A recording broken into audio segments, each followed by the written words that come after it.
Determina explícitamente la función f si la función derivada es continua para x mayor o igual a 1.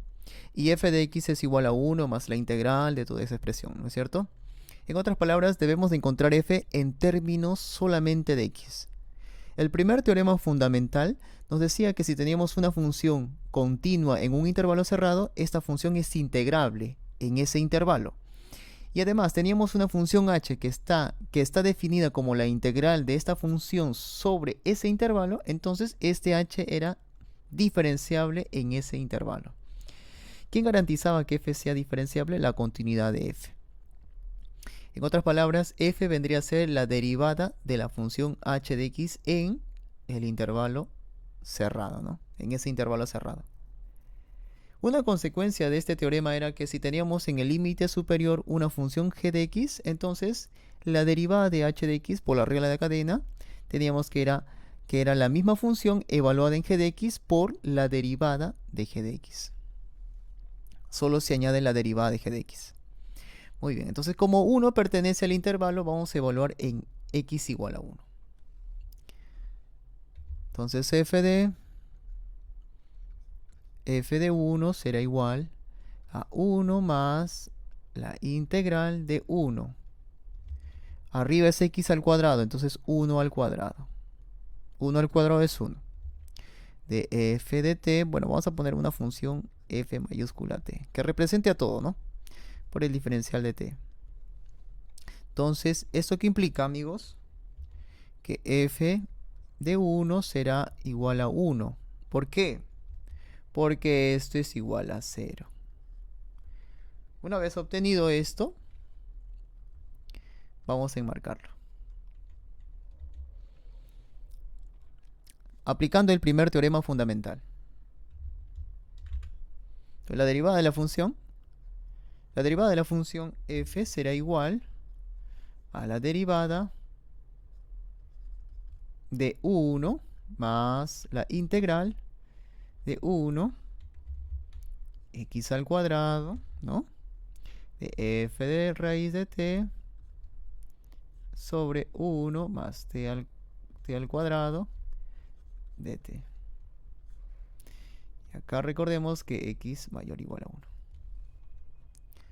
Entonces esto nos va a quedar f' de x igual derivada de 1, 0, más la derivada, ¿no? Vamos a escribir la derivada de quién?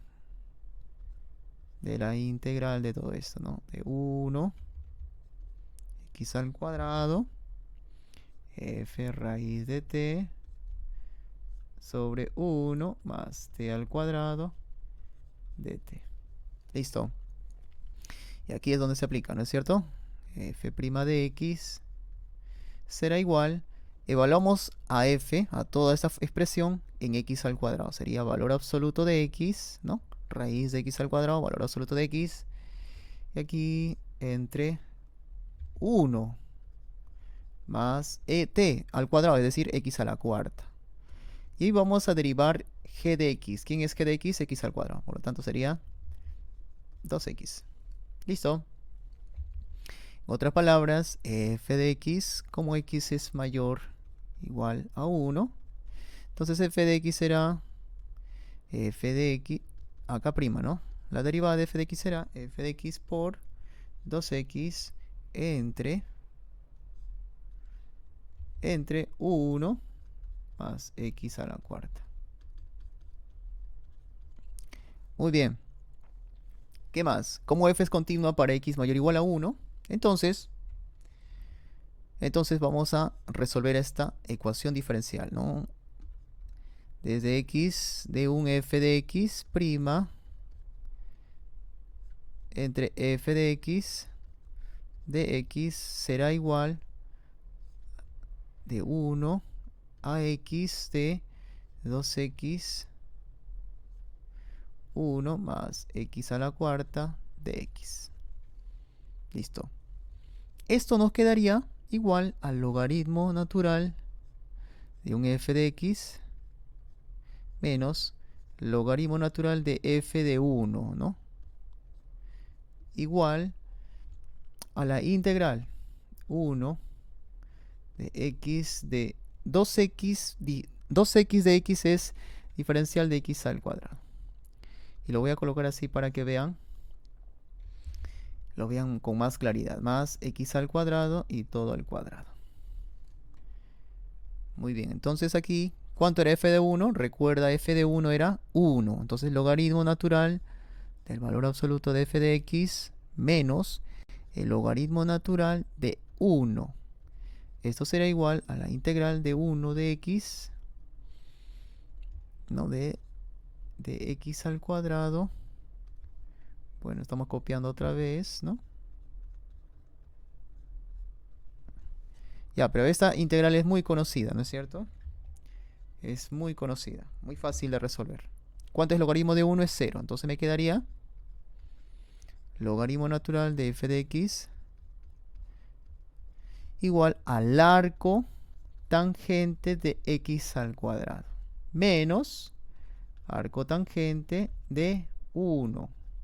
¿Cuánto es arco tangente de 1? Arco tangente de 1 es pi cuartos. Esto vale pi cuartos. Muy bien, esto es pi cuartos. Entonces me quedaría que f de x es igual a e elevado a arco tangente de x al cuadrado menos pi cuartos. Muy bien. Definido para x mayor o igual a 1. Esta función está bien definida para x mayor o igual a 1 porque f' de x es continua para este intervalo.